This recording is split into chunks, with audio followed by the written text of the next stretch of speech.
দীর্ঘদিন ধরেই বার্ধক্যজনিত অসুস্থতায় ভুগছিলেন। অবশেষে শুক্রবার দক্ষিণ 24 পরগনার ভাঙড়ের মাকড়ি গ্রামে নিজের বাড়িতেই শেষ নিঃশ্বাস ত্যাগ করলেন রাজ্যের প্রাক্তন মন্ত্রী আব্দুর রেজ্জাক মোল্লা। পরিবারের লোকেরা জানিয়েছেন, প্রাতরাশ করে ওঠার পরেই আচমকা কাশি হয় রেজ্জাকের। তার কিছুক্ষণের মধ্যেই মৃত্যু হয় তার।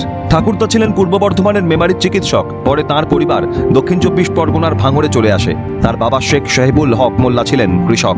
সে কারণেই নিজেকে চাষার বেটা বলে পরিচয় দিতে ভালোবাসতেন রেজ্জাক। নিজের শিকড় কোনোদিন ভোলেননি তিনি। কলেজ জীবন থেকেই বাম রাজনীতির প্রতি আকর্ষিত হন।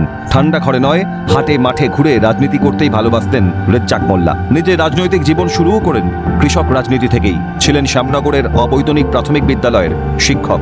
1972 সালে ভাঙড় বিধানসভা থেকে সিপিআইএম এর টিকিটে জিতে প্রথমবার বিধায়ক হন রেজ্জাক মোল্লা। 1977-এ দাঁড়ান ক্যানিং পূর্ব বিধানসভা কেন্দ্রে। 2011 পর্যন্ত ওই কেন্দ্র থেকেই টানা জিতেছিলেন তিনি। রাজ্যে বামফ্রন্ট সরকারের পতনের সময়ও রেজ্জাকের গড় ছিল অটুট। বাম আমলে মন্ত্রী হিসেবে ভূমি ও ভূমি সংস্কার দফতর, সুন্দরবন উন্নয়ন দফতরের মতো গুরুত্বপূর্ণ দফতরের দায়িত্ব সামলেছিলেন।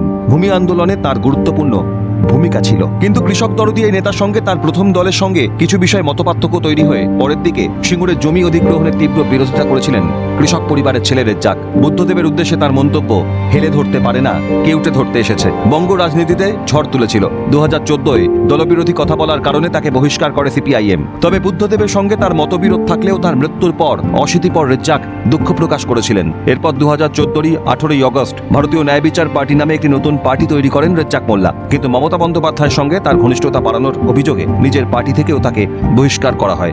এরপর 2016-র ফেব্রুয়ারিতে রেজ্জাক যোগ দেন তৃণমূলে। সে বছরই বিধানসভা নির্বাচনে ভাঙড় থেকে প্রতিদ্বন্দ্বিতা করেন, জয়ীও হন। তৃণমূলের আমলে খাদ্য প্রক্রিয়াকরণ দফতরের মন্ত্রী ছিলেন রেজ্জাক মোল্লা। অসুস্থ হয়ে পড়ায় রাজনীতি থেকে নিজেকে শেষের দিকে সরিয়ে নিয়েছিলেন। প্রাক্তন হলেও ছিলেন দীর্ঘদিনের সহকর্মী। রেজ্জাক মোল্লার মৃত্যুতে তার বাড়ি ছুটে যান সিপিআইএম নেতা কান্তি গঙ্গোপাধ্যায়। রাজনৈতিক মতপার্থক্য থাকলেও ব্যক্তিগত বন্ধুত্ব ছিল অটুট, জানালেন সিপিআইএম নেতা। কৃষক আন্দোলনে গায়ের মানুষের ভাষায় কথা বলতে পারত। ওর সঙ্গে সময় কাটানো মানে মুহূর্তের মধ্যে সময় কেটে যায়। হাসি ঠাট্টা গল্প, তার মধ্যে ব্যঙ্গাত্মক রাজনীতি, রসবোধ, এসবই ছিল।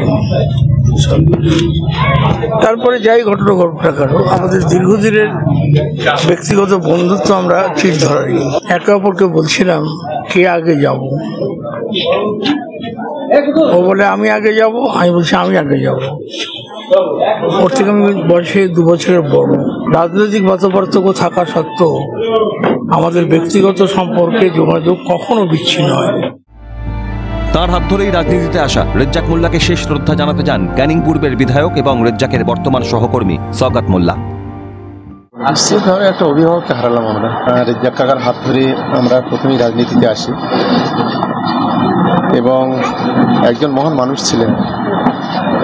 এই এলাকার ক্ষেত্রে তার অবদান অনস্বীকার্য। প্রশাসন একজন দক্ষ প্রশাসকও ছিলেন। মানে আমরা একজন স্তম্ভকে হারালাম, এক কথায় আমরা বলতে পারি। অভিষেক বন্দ্যোপাধ্যায় যখন দায়িত্ব দেয় তখনই আমি রেজ্জাক কাকার কাছে এসেছিলাম। তিনি আমাকে আশীর্বাদ করে আশ্বস্ত করে বলেছিলেন যে ভালো করে কাজ করিস, ফল পাবি। তা আমরা সত্যিই কৃতজ্ঞ যে আমরা হাওড়ের মানুষের সঙ্গে মিশতে পেরে, তাদের সঙ্গে থেকে কাজ করতে পেরে আমরা সত্যিকারেই কাকার সেই কথাটাও রাখতে পেরেছি। দলের প্রাক্তন মন্ত্রীর মৃত্যুতে সমবেদনা জানিয়ে সোশ্যাল মিডিয়ায় শোক জ্ঞাপন করেছেন মুখ্যমন্ত্রী। প্রাক্তন মন্ত্রীকে সম্মান জানিয়ে রাজ্যের তরফে এদিন অর্থ দিবস ছুটি ঘোষণা করে নবান্ন। ক্যালকাটা নিউজ।